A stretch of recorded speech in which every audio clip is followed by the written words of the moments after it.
General Museveni's plan of abducting Bobi Wine was unveiled. This came after Bobi Wine coming out to say that there is a plan of abducting him before election so that the regime can cause chaos, so that the regime can get a leeway of killing Ugandans. In a tweet which was put out by Bobi Wine, he came out to say, "Urgent. I've learned from security circles of a plot by the desperate regime to have me arrested before polling day in order to create a preemptive massacre akin to what they did in November 2020. That way, they will be able to carry out massive arrests and abductions and get justification to deploy the military in every spot.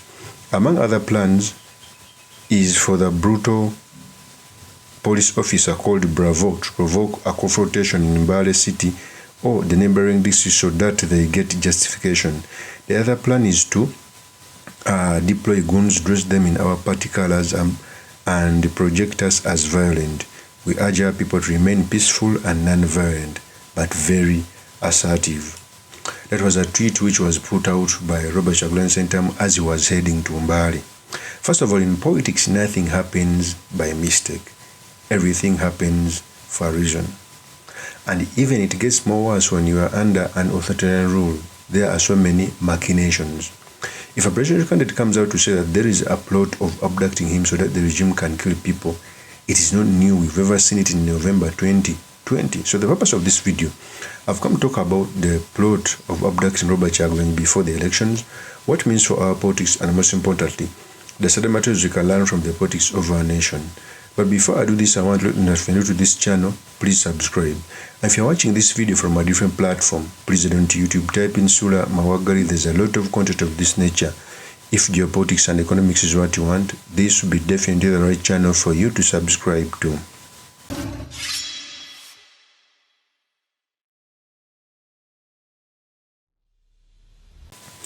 So, first of all, in each and every country, one of the largest consumers of intelligence is the president, because he has institutions of consuming intelligence.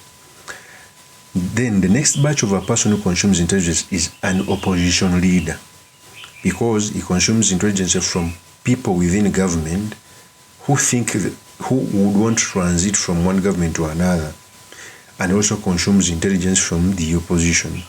If Bobi Wine comes out to say that there is a plot of abducting him so that the regime can get a leeway of killing Ugandans, we cannot take it for granted, because it has never happened. We all remember what happened in November 2020. So after seeing that video, you clearly see that the regime was brutal. After they had arrested Bobi Wine in November 2020, they killed very many people.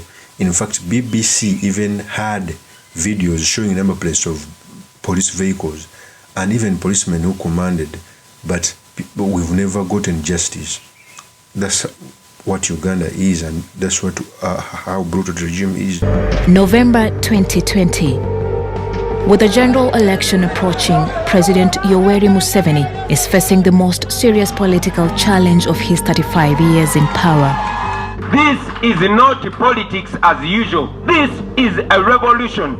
You know that every time we united, we have won. Bobi Wine, who was raised in the city slums and went on to become a music superstar and then an MP, is channeling the hopes of many young Ugandans who say they've grown tired of poverty, of corruption, and of an old guard who have been in power for decades. The median age here is just 16. When Museveni took office in 1986, 3/4 of Ugandans hadn't even been born.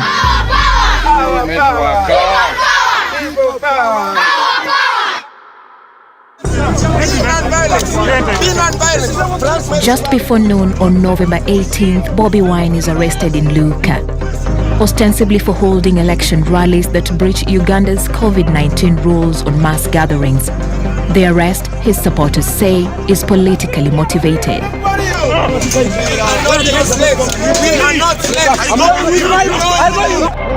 But even away from that, the police came out to deny that they are not going to abduct Robert Kyagulanyi Ssentamu. The police came out to say, and I quote, "The Uganda Police Force categorically dismisses the allegation of the scheme to detain candidate Kyagulanyi Ssentamu or engineer incidences before election day. These assertions are unfounded and provocative. Uganda Police Force provides security for the NUP candidate throughout this campaign activities, ensuring his safety. Our effort is geared to facilitate tranquil elections and call on every political actor to promote non-violence. All apprehensions occur strictly in line with legal guidelines, with detainees proceed in full compliance within the law." That is when the Uganda police was debunking BOBI Wine's assertion. But for me, I think for them coming out to say that they arrest people within the law, it is wrong. People are arrested for more than 48 hours. Our constitution comes out to say that nobody should be arrested for more than 48 hours, but we clearly see that, okay, the last arrest was Sarah Birete, who was arrested 3 days in police custody. 3, yet our constitution says 2. Okay, so such thing happening is not new. But also the spokesperson of the UPDF, the Uganda People's Defense Force, came out to say this is certainly a smoke screen. What is NUP and their leader planning by coming up with the type of empty talk, the timing? We are watching closely, whatever the machination might be, and we will be ready to take appropriate action if needed. Otherwise, the intelligence security services can categorically say that there is no such plans whatsoever to arrest Mr. Kyagulanyi at this point, unless he offends the law, of course.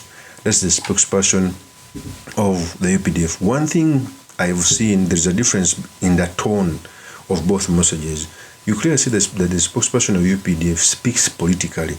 It doesn't have an aura, whereas the police statement looked to be civil and down to earth. But all in all, this spokesperson lack a quorum, okay? Lack a quorum of understanding what goes within the walls of politics. Is the reason as to why sometimes they come out and go against each other. You remember when they abducted the father in Masaka, the UPDF spokesperson came out to say that they arrested the father because he was engaging in activities overthrowing the government. After they brought him to court, the police came out to say that it is money laundering. So in an authoritarian government or in a dictatorial government, everything can be possible. I only fear people who come out to act as spokesperson of those entities because they are not even independent. So BOBI coming out to say that he is going to be arrested, it may have some out of truth, because even in campaigns, I've always seen the police being the first to provoke the masses. And when they are provoked, if the masses retaliate by maybe throwing stones, they will come and arrest Robert Kyagulanyi's team. Even without that, almost 98% of Robert Kyagulanyi's team has been arrested. Tawa is running, Edim Troy is in jail, Bobby Young is in jail, Achiro Chivombi is in jail. Those were arrested before even the campaign. More were caught in Mbarara, almost 100. As we speak right now, more than 500 people on Bobby Wine's team are in jail. Supporters I cannot count, candidates. So if he comes out to say that there are machinations to be arrested so that the regime can kill people, it cannot be taken for granted. Of course, it's my opinion. Main news truly, Mr. Makinde, Kabiesula Iman Mwagoli. If you're new to this channel, please subscribe, like, and comment so that I can be motivated to do more of such videos. I'll see you on another one. Peace.